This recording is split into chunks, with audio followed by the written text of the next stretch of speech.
I've always prided myself on being both a hardworking guy and a loyal husband. After earning my electrician certification, I threw myself into becoming the go-to guy at Brightworks, the company I've been with for years. No matter how long my work days were, I made sure to carve out time for my wife, Emma.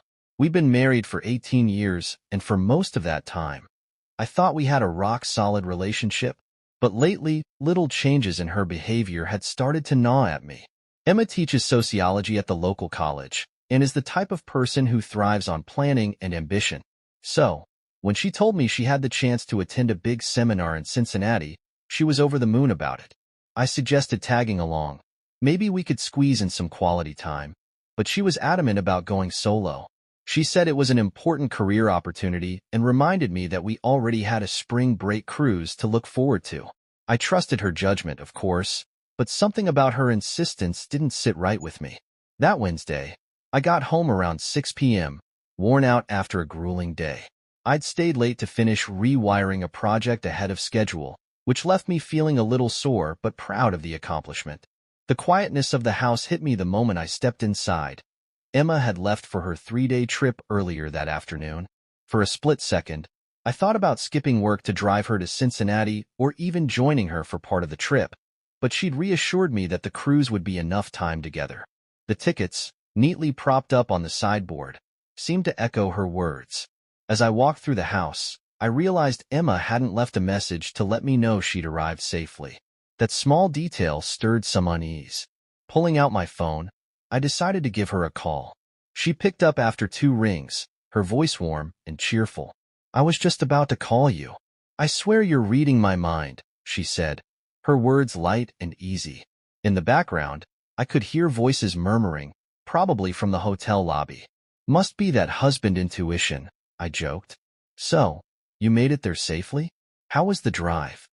"It was smooth sailing," she replied with a soft laugh. "That map you printed worked perfectly, and traffic wasn't bad. I found the Sharon Hotel without any trouble." "Anything for you, sweetheart," I teased. "I almost asked my boss for time off to join you, but—" "No, don't do that," she cut in quickly, her tone unusually sharp. After a pause, she softened. "I mean, we agreed to save our time together for spring break, remember?" Her strong reaction caught me off guard, but I laughed it off. "Relax, I was kidding. I didn't ask for time off. I'll behave and stay home." "Good," she said, her voice settling into relief. "This week's going to be jam-packed anyway, so we wouldn't have much time together." "Fair enough. Was there something you needed?" I asked, sensing she might have called for a reason. "Oh yes. I forgot my travel bag, the one with my sewing kit and lint brush. Could you check the bedroom? If it's not there, maybe it's in the car trunk." "Hold on," I said, heading upstairs. Spotting the bag on the dresser, I grabbed the cordless phone. "Found it. It's sitting on the dresser." "Thank goodness," she said with a laugh. "I didn't want to have to run out to the garage. If I need anything else, I'll just grab it from the hotel store." "Sounds like a plan," I replied, smiling. "Anyway, I've got to go," she added quickly. "I'm third in line at the front desk, and it's getting late. I probably won't call much this week. There's a big presentation tomorrow night, a dinner on Friday, and my last seminar is Saturday morning. I'll be back by dinner time." "That's fine, honey," I said. "I'll keep busy. Call me if you can, and I'll see you Saturday night." After a few more pleasantries, we said our goodbyes.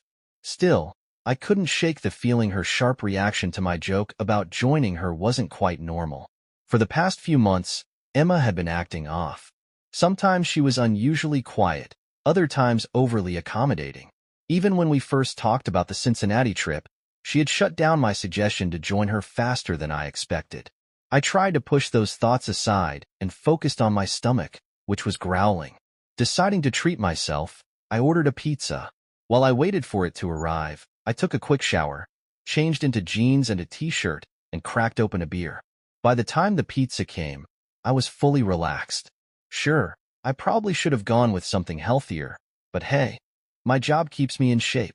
Plus, with Emma gone, I didn't have to worry about her giving me that disapproving look. I spent the next hour half watching the news, but my mind kept wandering back to Emma. There was no denying it. Something had changed between us recently. At 40, Emma was a beautiful woman with long dark hair and sharp, expressive eyes. When she first started teaching as a junior faculty member at the local college, she often mentioned her teaching assistant, Josh, in passing. But now that I thought about it, I hadn't heard her bring him up in a while. Back in November, Emma first mentioned the seminars during semester break, saying they'd be a great professional opportunity. At first, she didn't seem to mind the idea of me coming along. But within a couple of weeks, she changed her tune, insisting that she needed to go alone. Instead, she suggested we plan a spring break trip together. Reluctantly, I went along with it, though I couldn't quite shake the feeling that something about her sudden insistence was off. Christmas came and went, and we had a wonderful time with family and friends. The topic of her Cincinnati trip barely came up, though I noticed how excited Emma was as she prepared. She started packing well before New Year's, a true reflection of her usual knack for being ahead of the game. Later that evening, around 8 o'clock, I headed to our bedroom to grab the book I'd been reading. As I reached for it, my eyes landed on the travel bag she'd asked me about earlier. I decided to put it away. While moving it, I noticed it was sitting on top of something familiar but rarely seen. Emma's journal. In 8 years of marriage, I'd only seen her journal a handful of times. She kept it tucked away and had made it clear early on that it was private, off-limits. It wasn't a topic we ever revisited. I always assumed she wrote in it at work, or maybe when I wasn't home. But now, for the first time, I found myself holding the small red leather book in my hands, the cool brass lock resting under my fingers. For some reason, it felt like this journal might hold answers to the subtle changes in her behavior over the past few months. Instead of putting it back on the dresser, I took it downstairs to the kitchen, where the light was better, and examined it more closely. Flipping through, I could see that only about a third of the pages had been written on, which struck me as strange. 8 years' worth of entries wouldn't fit in such a small space. She must have had older journals stored somewhere else, probably in her closet, I figured. We each had our own closet, and I'd never had much reason to look through hers, until now. Curiosity got the better of me, so I headed back upstairs. After a brief search, I spotted a shoebox on the top shelf. Inside, there they were, a stack of nearly identical red leather journals.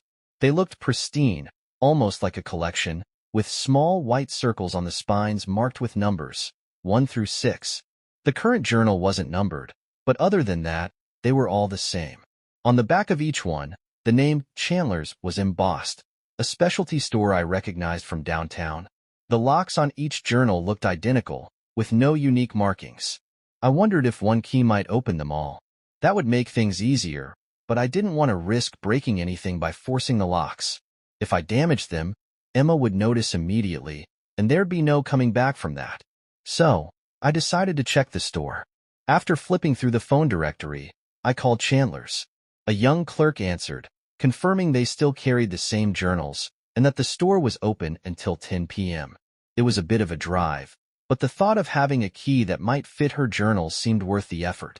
Half an hour later, I was driving home with a brand new journal in a small shopping bag, complete with its own brass key. It had cost me close to $60, steep for a notebook, but if it helped me figure out what was going on with Emma, it was a small price to pay. Besides, I reasoned I could always give her the new journal later and explain it was a thoughtful gift. As I drove, my mind spun with possibilities. Maybe Emma was keeping something important from me. It wouldn't be the first time. She'd once hidden medical test results until she knew they weren't serious. That thought gave me some comfort. Maybe she was just stressed from work or dealing with tensions with her colleagues. But no matter how much I tried to push them aside, darker suspicions lingered. Was it possible she was being unfaithful? I hated that the idea had even crossed my mind, but I couldn't ignore it entirely. Instead, I tried to focus on less painful explanations. Emma and I had always been a bit of an unusual pair. I'm on the shorter side, with blonde hair, blue eyes, and a muscular build from years of working with my hands. Emma, on the other hand, is tall, slim, and striking, with dark hair and sharp, expressive eyes. We met in school but didn't reconnect until years later, at a party hosted by mutual friends. We got married not long after she graduated and started our life in a cozy little house. Eventually, we upgraded to something bigger, dreaming of starting a family someday. When I got home, I wasn't sure if the new key would even work. Opening the shoebox again, I found a tiny envelope tucked inside, holding what had to be the original key. It felt delicate in my hand. I briefly wondered if I should have asked the clerk at Chandler's whether all the locks were truly identical. Either way, I decided I'd give it one shot. If the new key didn't work, I'd abandon the idea altogether. I wasn't about to spend more time hunting for a match. 5 minutes later, I was sitting at the kitchen table, a can of soda by my side, and a small key in my hand. In front of me sat the stack of red journals, each one seeming to hold a piece of Emma's life I'd never been privy to. My heart raced as I reached for the first lock. I stared at Emma's journal, her most recent one, debating whether to unlock it. My heart pounded at the thought of violating her trust, but a mix of concern for her well-being and the lingering doubts in my mind pushed me forward. I slipped the small brass key into the lock and turned it carefully. It fit perfectly. The journal clicked open, and as I flipped to the most recent entry, a chill ran through me. The words on the page made my face drain of color, my chest tightening as if the air had been sucked out of the room. In a daze, I stumbled to the sink, the soda can in my hand crumpling under the pressure of my grip until it spilled over. Snapping out of my shock, I quickly rinsed off the sticky mess and carried the journal, and the others I'd brought down, to the living room. I set the stack on the coffee table, turned on the lamp, and sank into my chair, bracing myself to uncover whatever truth Emma had been hiding. I opened the current journal and started reading from the beginning. The first entry was dated early June, over 6 months ago. At first, her words reflected the life I thought we had: a happy marriage, a thriving career, and contentment. But reading them now, knowing what would come, cast a dark shadow over every line. As I skimmed through the pages, an entry from early September stopped me cold. It was the first mention of her new assistant, Adam Torres.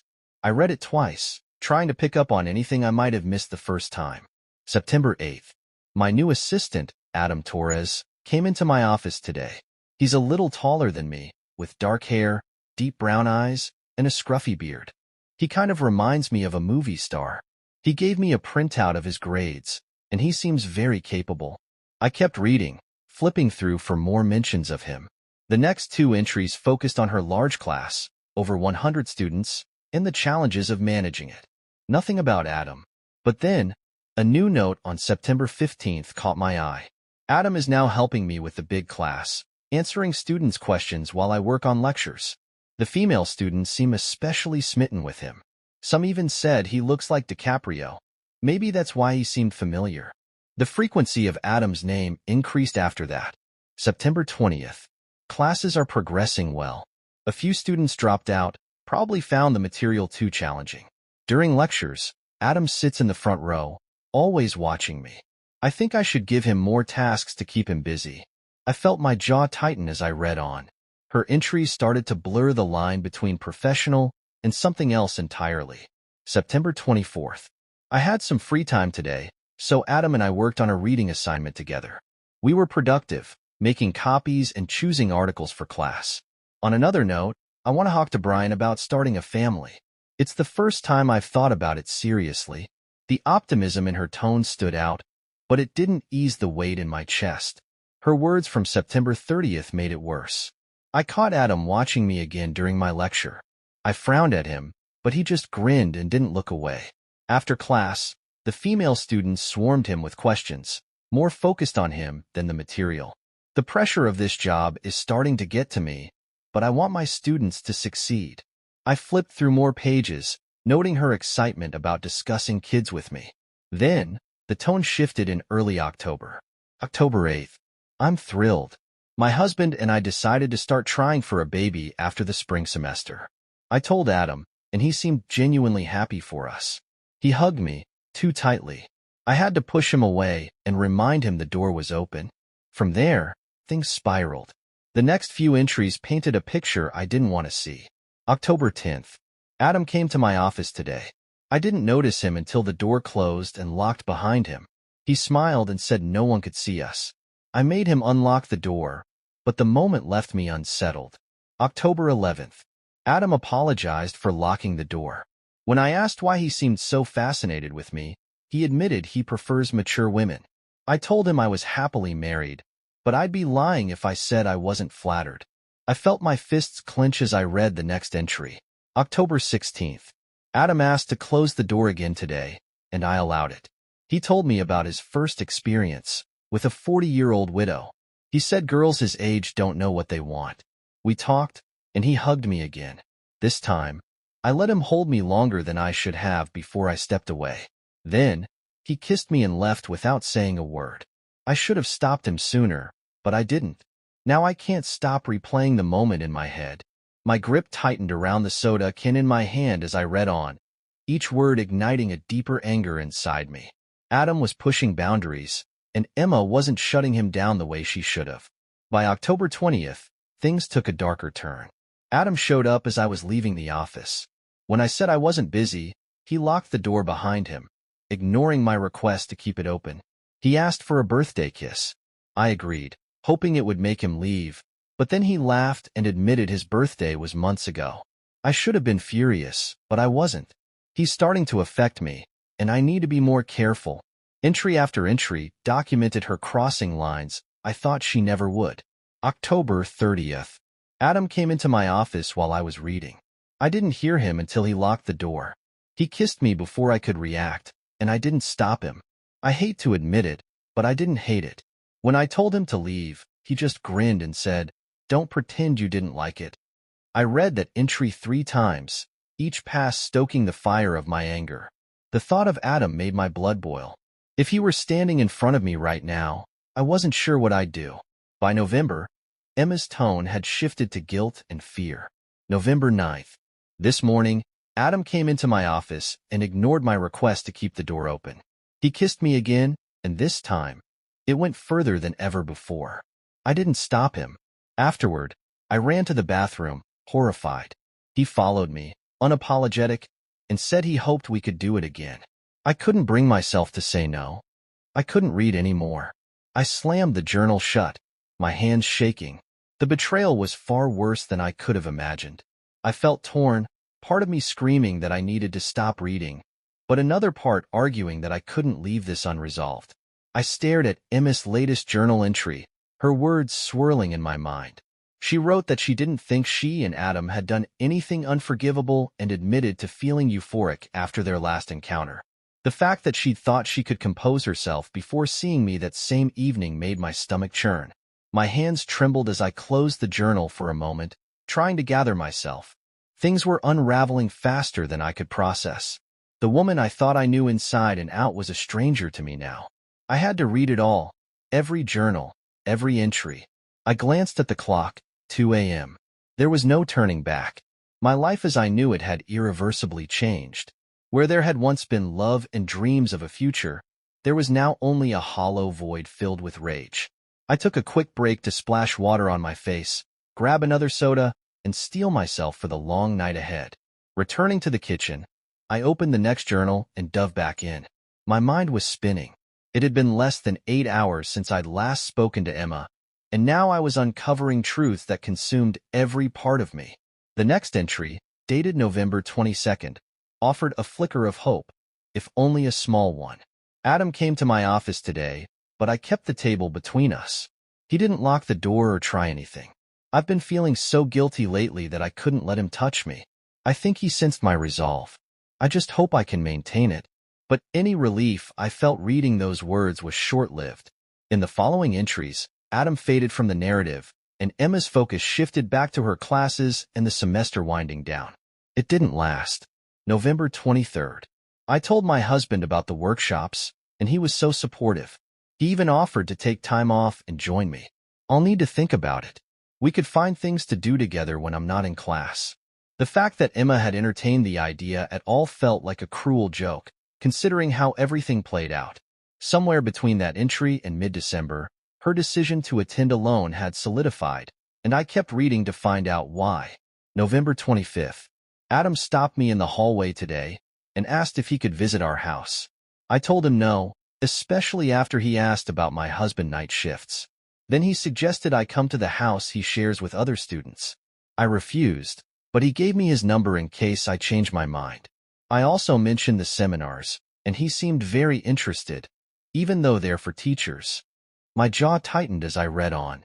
By the end of November, the situation had clearly spiraled beyond control. November 30th. Yesterday was awful. I feel like I've lost myself. I barely slept, and Brian, my husband, noticed something was off. Lately, I've been fantasizing about Adam even though I don't have feelings for him. Today, he came to my office, and we finished prepping for exams quickly. Then he locked the door again. I couldn't stop him. Afterward, I ran to the bathroom and cried. How did I let this happen? Adam was gone by the time I came out, and everything seemed normal. I spent the rest of the day in tears, trying to make sense of it all. Maybe I should see a therapist. Her regret was palpable, but it did nothing to soften my fury. The fact that she had let this happen at all made me question every moment of our marriage. Who was this person? The next entry sent my anger flaring again. December 1st. Adam stopped by to say goodbye before heading home for the holidays. He asked if I wanted him to come back early and join me at the seminar. I told him I'd think about it since I hadn't decided yet. He seemed excited. I'm not, but I'm considering it. I don't love him. I never will. I just see him as a partner for physical pleasure. Spending time with him without rushing would be nice since he's experienced. I wonder if he'll drop the idea. Each word cut deeper than the last. December 8th. I told Brian I wanted him to stay home while I went to the seminar. I suggested a spring break cruise instead. He wasn't thrilled but eventually agreed. I feel awful lying to him. I haven't decided if I'll take Adam yet, but I'm leaning toward it. I'll never love Adam the way I love Brian, but he knows how to push all the right buttons. I gritted my teeth and kept going, my vision blurring from both exhaustion and anger. Emma's plans were unfolding in horrifying detail. December 14th. Adam called again today. I wasn't in the office when he tried yesterday, but I've made the reservation. Rooms 412 and 414 at the hotel, just like he suggested. He's paying for his room with his visa. He's thrilled, but I'm more apprehensive. He'll be leaving after the semester, so I hope these 3 nights will be the end of it. I just pray Brian never finds out. The thought of Emma arranging hotel rooms for herself and Adam made my blood boil. The level of premeditation was sickening. I skimmed the remaining December entries. Adam was mentioned briefly on December 28th, confirming their plans. December 28th. Adam called yesterday. I was startled to hear his voice, but thankfully, Brian was at work. Adam asked if I was still planning to attend the seminar. I assured him I was. He seemed pleased. I'm nervous but determined to end this soon. By now, the clock read nearly 5 a.m., but I couldn't stop. I knew the next entry would be the one I had read first, the one that had set everything in motion. Pouring myself a cup of coffee, I returned to the journal. January 3rd. Tomorrow is the big day, 3 days of workshops and 3 nights with Adam. I'll pick him up before we leave and drop him off when we return. Thank God Brian didn't insist on coming. I wouldn't have known what to say. I checked out the mall near the Sharon and saw there's a Victoria's Secret. Maybe I'll buy something sexy for Adam and wash it before wearing it for Brian later. It feels wrong, but Brian will never know. I can't believe I'm actually excited about this trip, she continued, contemplating whether Adam might expect something new, something she hadn't done with me. She even considered saving those ideas for our spring break cruise, pretending they were hers. Reading those words, I felt my grip tighten on the coffee mug. Closing the journal, I leaned back in my chair, staring into the distance. 9 hours. That's how long I'd spent uncovering the lies, betrayal, and hidden life Emma had built right under my nose. Her plans with Adam were already in motion. As I drained the last of my coffee, one thought crystallized in my mind. There was no saving this marriage. Even if Emma backed out of her plans at the last second, it didn't matter. The damage was already done, and there was no going back. A plan for the next 3 days began forming in my head. Whatever happened, I knew one thing for sure. Our life together was over. The trust was shattered beyond repair. Forgiveness seemed out of reach, and with every passing hour, the love I once felt for Emma was being replaced by a simmering hatred for Adam. By late morning, I could no longer sit idle. I grabbed the cordless phone from the desk and dialed a number I'd looked up earlier. Pierce Investigations. Pierce Investigations. How can I help you? A calm, professional woman's voice answered on the other end. Do you handle cases involving infidelity? I asked hesitantly, unsure how to phrase my request. If you're looking for evidence of a cheating spouse, yes, we handle those cases. Would you like to speak with a detective? She replied smoothly. Yes, that's exactly what I need, I said, feeling a small sense of relief. After a brief hold accompanied by soft background music, a man's voice replaced hers. Francis speaking. I understand you're looking for evidence of infidelity. How can I assist? What would you have done if you were in my shoes? Let us know in the comments. Taking a deep breath, I laid out the situation. I believe my wife is having an affair. She's staying at the Sharon Hotel near the airport, and I need photographic evidence. What would it cost? Got it. Sharon Hotel near the airport, he repeated, his tone calm but efficient. Is this happening now? What's the timeline? She's there now, I confirmed. She's staying until Saturday morning. She's in room 412, and he's in 414. They were together last night, but I didn't decide to act until this morning. She's supposed to be attending seminars, but he's just tagging along. Detective chuckled lightly at the unintentional pun, but quickly returned to business. Understood. I'll need some additional details and can explain our surveillance options. Do you have their names and descriptions? I described Emma and promised to email a photo, though I was eager to move quickly. I gave him Adam's name and a rough description based on what I'd read in the journals. Here's what I suggest, Francis said.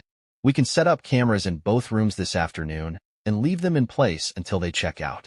Installation only takes a few minutes, and I have a contact at the Sharon who grants us access for a flat fee. The cost for photographic evidence is $800. I hesitated. You mentioned cameras. Would it cost less to just take photos? Francis explained. We'd still need cameras in both rooms. Since we can't predict where they'll be, the flat fee covers equipment, access charges, and setup. It's fair for the results you're requesting. I nodded, even though he couldn't see me. Okay, I'll pay. Do you need the payment up front? You can pay securely through our website. Use case number 13728 to ensure it's processed correctly. Once we confirm payment, we'll start immediately. The footage will be saved on a DVD for your records. I paused. Actually, hold on to the DVD.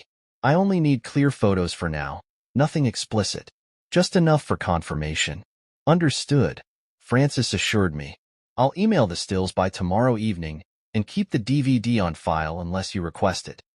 After providing my phone number and making the payment online, I hung up feeling a strange mix of relief and dread. Exhaustion hit me hard, and I sank onto the couch, finally succumbing to sleep. I woke in the late afternoon, groggy but slightly refreshed.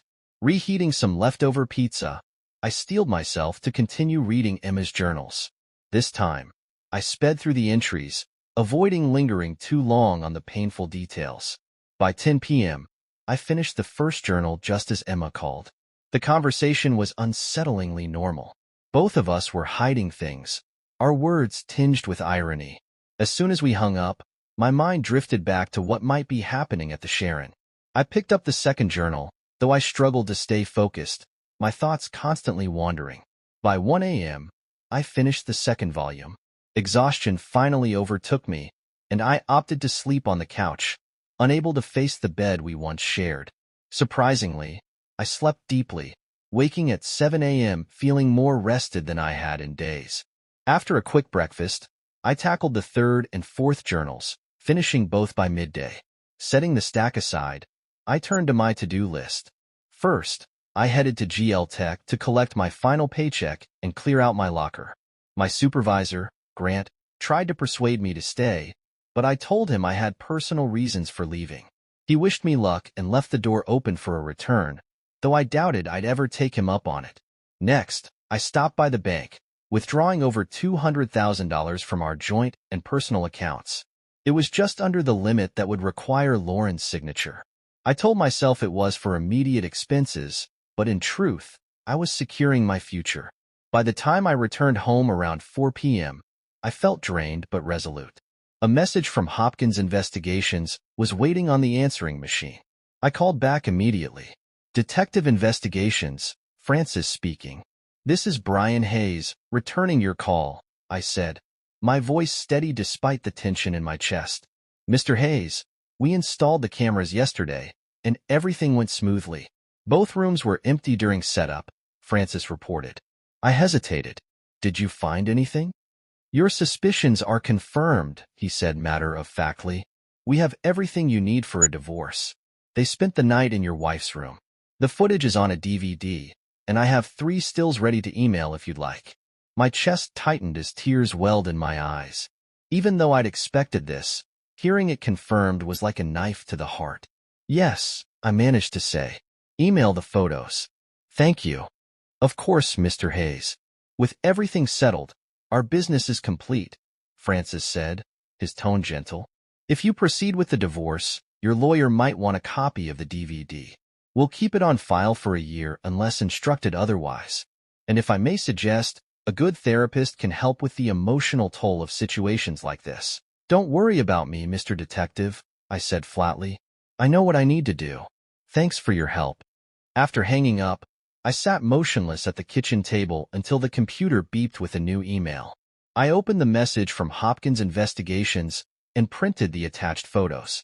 Holding the 8x10 images in my hands, I felt a grim finality. Though not explicit, the photos clearly showed Emma and Adam together, confirming everything I'd read in the journals. I slipped the photos into a brown envelope and left it on the kitchen table before returning to the chair where I'd spent most of the last 2 days.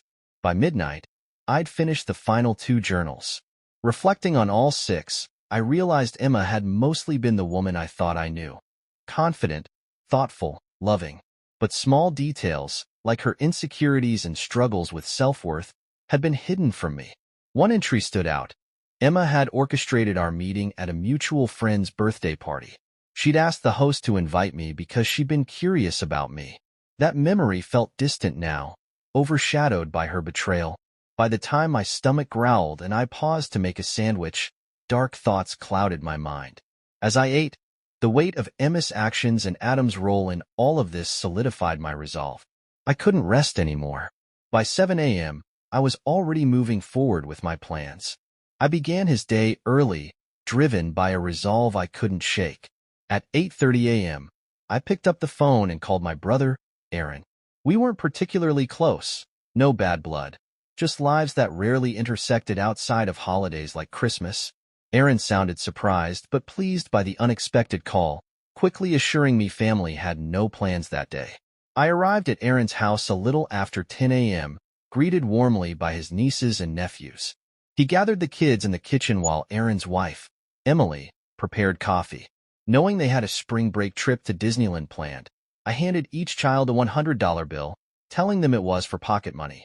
Their excitement was immediate, and the kids hugged me enthusiastically, grinning ear to ear. Aaron raised an eyebrow, smiling but clearly puzzled. You didn't have to do that, Brian. What's the occasion? Did you win the lottery or something? I smirked faintly. Nothing like that. I just felt generous today. Over coffee, they chatted casually until Emily brought up a topic I had been hoping to avoid. So, how are things with you and Emma? She mentioned you were thinking about starting a family. You'd be amazing parents. I hesitated before replying. She told you about that, huh? Women really do talk about everything. Emily began to respond, but I cut her off gently. It's hard to say how things will go. Life has a way of getting in the way sometimes. I quickly steered the conversation toward Aaron's job managing a restaurant, avoiding further mention of Emma or our future. A short while later, I stood to leave. In case I don't see you until next Christmas, I hope everything goes well, I said, shaking Aaron's hand and giving Emily a quick hug. Take care of yourselves. At 6 p.m., Emma pulled into the driveway, noting my car wasn't there. As she passed the kitchen table, a note caught her eye, weighed down by the salt shaker. Emma, Grant called this morning needing help at the village center. I agreed to step in as senior foreman. I'll be back tomorrow afternoon. Emma sighed, half annoyed but also relieved to have the house to herself. Later that evening, Emma moved her laundry to the dryer and returned to the kitchen, where her journal sat on the table. Retrieving the small brass key from her wallet, she unlocked it and began writing. January 7th. The most intense 4 days of my life are over, and I need to capture it all, even though some of it won't be easy to admit. When I picked Adam up, he was eager for the trip and couldn't keep his hands off me during the drive. I was annoyed at first, but once we hit the highway, I started enjoying his attention. When we arrived, we stopped at the mall before heading to the Sharon. While he went to the pharmacy, I browsed Victoria's Secret. He joined me and even made a few suggestions. I bought one set he liked and 2 I chose myself. The one he picked was tacky, though. After wearing it Wednesday night, I threw it in the trash before we checked out. I discarded 2 other sets as well. I didn't want anything to remind me of those nights. As she wrote, a mix of emotions swirled in Emma's mind: regret, satisfaction, and guilt. She reflected on how her feelings for Adam had shifted over the trip. By Friday morning, she told Adam through a locked door not to come to her room again. Later, seeing him with another woman had brought an unexpected sense of relief. Closing the journal, Emma set it aside and prepared for bed. By Sunday morning, she woke determined to start fresh. She cleaned the house, showered, and dressed in an outfit she knew Brian liked. By noon, the coffee was brewing, and a roast beef was cooking in the oven. She was ready to mend things. Her thoughts were interrupted by a knock at the door. Opening it, she was surprised to see 2 large men. One, a uniformed officer, rested his hand on his holstered pistol. The other, in a suit, held out a badge. "I'm Detective Valdez, and this is Officer Santos," he said. "We're with the Springfield Police Department. Is Brian Hayes home?" Emma felt a wave of relief, assuming nothing serious was wrong. "No, he's at work. Is everything okay? I was worried something might have happened." The 2 men exchanged glances. "Do you mind if we come inside? It's chilly out here," Valdez said. "Of course," Emma replied, stepping aside. Leading them into the kitchen, she asked, "Why are you looking for Brian? He's never been in trouble." Valdez set his briefcase on the table and replied, "We received a report of a homicide early this morning. The call was traced to your husband's phone. We're working with his carrier to determine where the call was made." Emma frowned in confusion. "That can't be right. Brian's phone is here. I tried calling him last night and found it in that basket." She pointed to a wicker basket on the counter. Valdez walked over to inspect the basket but returned empty-handed. "I don't see a phone here, Mrs. Hayes. Are you sure you aren't mistaken?" Emma's face paled as she hurried to check the counter and surrounding area. "It was here last night. I don't understand." Valdez's tone remained calm. "If the phone isn't here, we have to assume the call was indeed made from it." Pausing, he asked, "Does your husband know Adam Torres?" Emma froze, her face going pale. "I know Adam. He was my teaching assistant last semester, but Brian doesn't know him." The men exchanged another glance. "So there's no reason Brian would have an issue with Adam?" "No," Emma said firmly, panic creeping into her voice. "Brian never met Adam." Valdez leaned forward, his voice steady but piercing. "Your husband seemed to know him well enough to report his homicide." The words hit Emma like a physical blow. "Adam's dead," she stammered. "He was with me on the trip. I dropped him off at his house around 5:30 last night. How could he be dead?" Valdez nodded solemnly. "When we arrived at the address your husband provided, we found signs of a struggle. A travel bag and evidence of an attack were discovered. The estimated time of death was between 6 o'clock and 8 p.m. Tears welled in Emma's eyes as Valdez described the scene. "Brian wouldn't. He's not capable of that," she said, her voice breaking. Valdez opened his briefcase, pulled out several photocopies, and slid them across the table. "We found these photographs next to Mr. Adams' body. It seems they were shown to him before his death." Emma picked up the papers with trembling hands. She gasped as her eyes fell on the images, instantly recognizing them. "No," Emma sobbed, shaking her head violently. "Brian couldn't have known." She buried her face in her hands, her cries muffled but full of anguish. "Mrs. Emma," he began carefully, "we've traced your husband's phone to Niagara Falls, Ontario. Local authorities found it, along with his credit cards, a .25 caliber pistol, and your car's license plates, all discarded in a Walmart trash bin. There's no sign of him or the car, but it's likely he replaced the plates with one stolen from another vehicle. Emma's cries grew louder as the weight of the situation crashed over her. Her sobs filled the kitchen, her breath coming in short, panicked gasps. Valdez placed another photocopy on the table, sliding it toward her. It was an image of a small brass key next to a ruler. "This was recovered at the scene," he said evenly. "Do you recognize it?" Emma's tear-streaked face lifted slightly as she glanced at the photo. Her trembling hands reached for her wallet, and she pulled out her journal key. Holding it next to the photocopy, her shoulders slumped, and a fresh wave of tears overtook her. "It's Brian," she choked out between sobs. "It's his." The officers remained with her until Emma's sister arrived to comfort her. The sisters embraced tightly, Emma's cries muffled against her sister's shoulder as the officers quietly left the house. As Valdez and Officer Santos walked to their car, the younger officer broke the silence. "Do you think we'll catch him soon?" Valdez sighed, his gaze distant. "Depends on how well he knows how to stay hidden. If he lies low for a few months, it'll get harder to track him. He's not a serial killer, so he might slip under the radar. Unless we escalate to national coverage." Santos frowned, his mind turning over the pieces of the case. "What do you make of the phone being left at the house? You think she's telling the truth about not knowing?" Valdez nodded slowly, his tone thoughtful. "I think she's being honest. He probably came back to retrieve the phone, but I don't think that was his only reason for returning. My guess is, he intended to confront her, maybe even kill her. Something changed his mind." Santos considered this, his brow furrowed. "You think we'll ever know why?" Valdez shook his head. "We might not, but she will. She'll figure it out eventually. And when she does," he trailed off, glancing back at the house.